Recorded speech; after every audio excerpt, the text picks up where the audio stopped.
Bonsoir tout le monde. Alors nous allons continuer, donc révision numéro 5. Alors nous allons établir l'ensemble des graphiques qui vont correspondre aux équations qu'on a déjà établies, à savoir la solution I de t,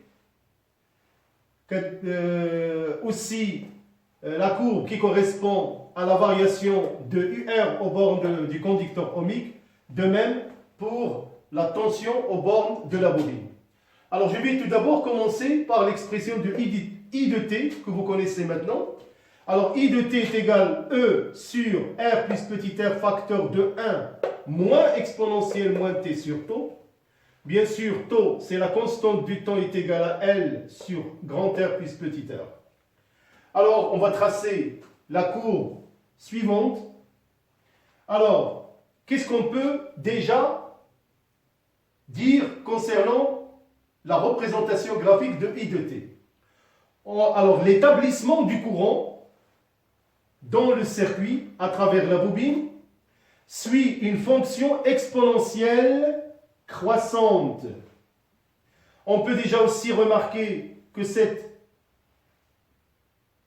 courbe présente deux régimes, 1 et 2.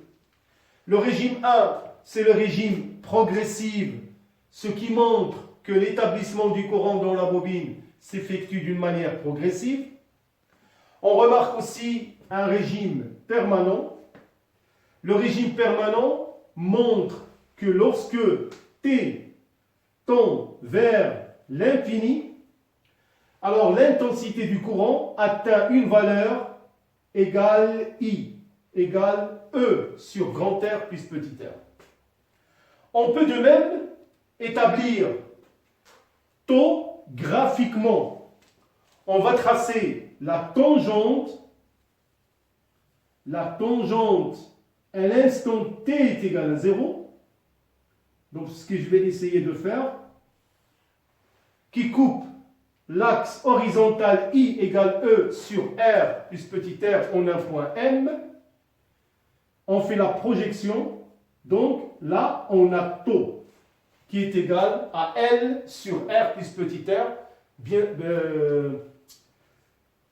Bien sûr, tau est exprimé en secondes.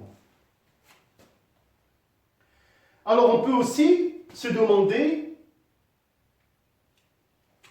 quand est-ce que l'intensité du courant I atteint la valeur E sur grand R plus petit r, bien sûr, à l'instant t égale 5 tau. On peut aussi déterminer la valeur d'Otto en calculant l'intensité du courant I à l'instant tau.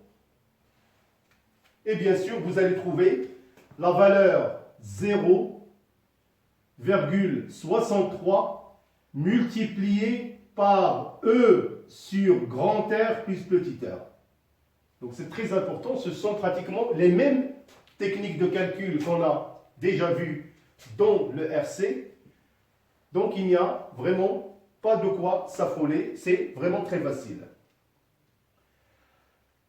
Alors, maintenant, nous allons passer pour donner les graphiques qui représentent la tension aux bornes du conducteur ohmique et le graphique qui représente la tension aux bornes de la bobine.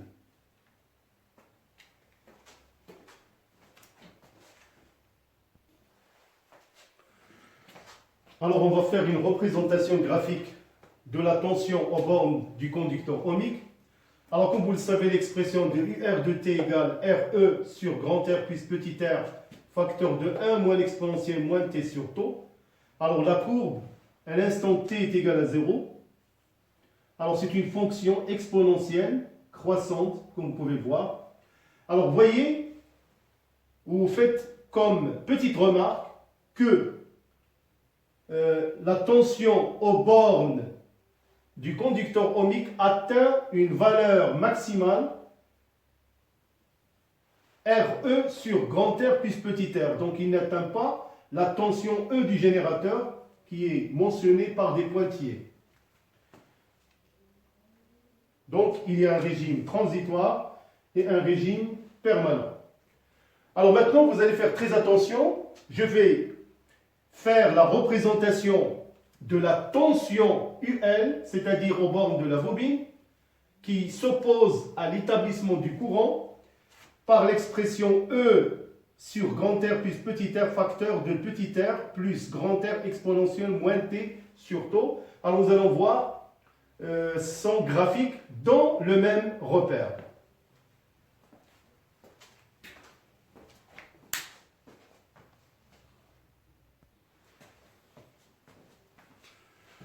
Alors donc on peut tracer, comme je vous ai dit, la tension UL, la tension au bord de la bobine.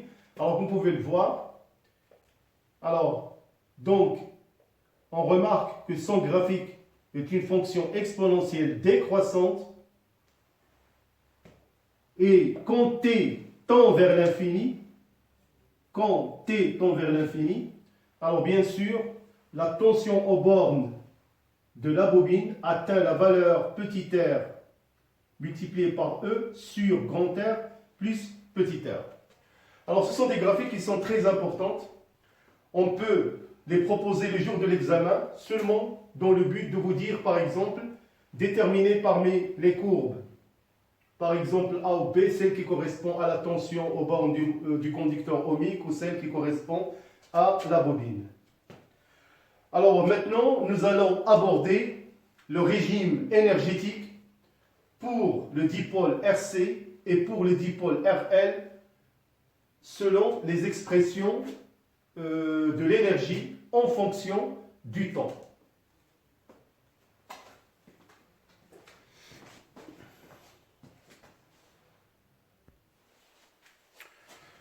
Alors maintenant, on va établir l'énergie emmagasinée au niveau du condensateur lors de la charge. Alors on sait déjà que la tension aux bornes du condensateur est égale à E facteur de 1 moins l'exponentielle moins T sur tau.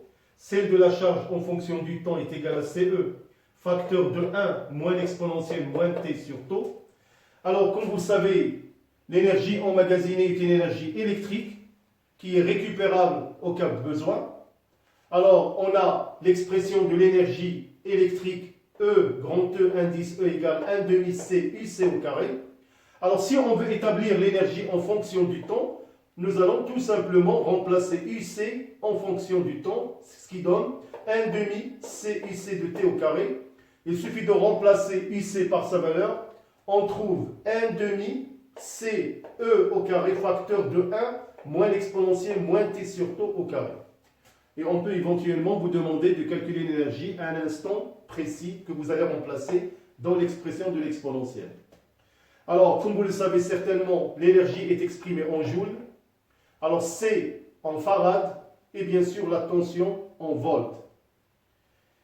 Maintenant, nous allons établir la même énergie électrique, mais en fonction de la charge. Comme vous le savez, l'énergie électrique égale 1 demi CQ au carré. Nous allons remplacer la charge par sa valeur, ce qui donne, après calcul, ce sont des calculs qui sont très simples, on trouve que E, indice petit e, est égal à 1 demi multiplié par CE au carré, facteur de 1, moins exponentielle moins T sur tau au carré. Alors maintenant, nous allons faire de même pour l'énergie réalisée au niveau de l'établissement du courant au niveau de la bobine. Alors on sait que cette énergie, c'est une énergie magnétique que je note E indice M est égal à 1 demi LI au carré.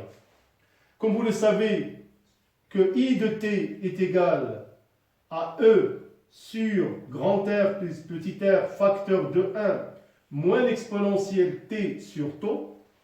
Alors, si on veut par exemple établir cette énergie magnétique, alors EM,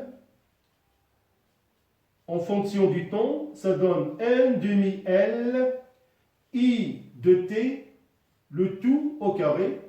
Je remplace 1 demi L, alors I, donc c'est E sur R plus petit r, facteur de 1 moins l'exponentielle T sur tau.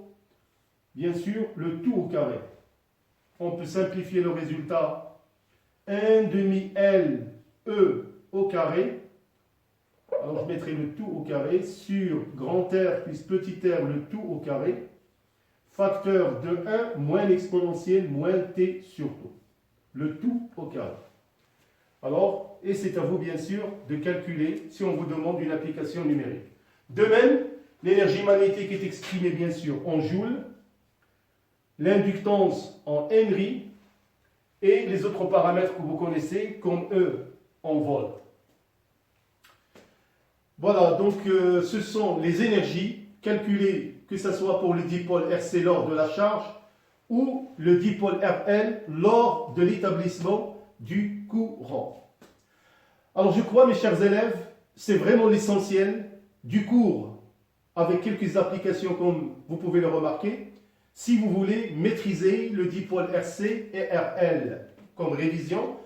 Bien sûr, on aura des exercices, des grandes applications dans ce grand chapitre qui vont vous permettre, bien sûr, d'améliorer votre niveau en matière de calcul. Alors, maintenant, nous allons certainement aborder une grande révision maintenant pour le dipôle RLC et nous allons aborder quelles sont les grandes questions qui vous attendent dans ce dipôle, le dipôle RLC.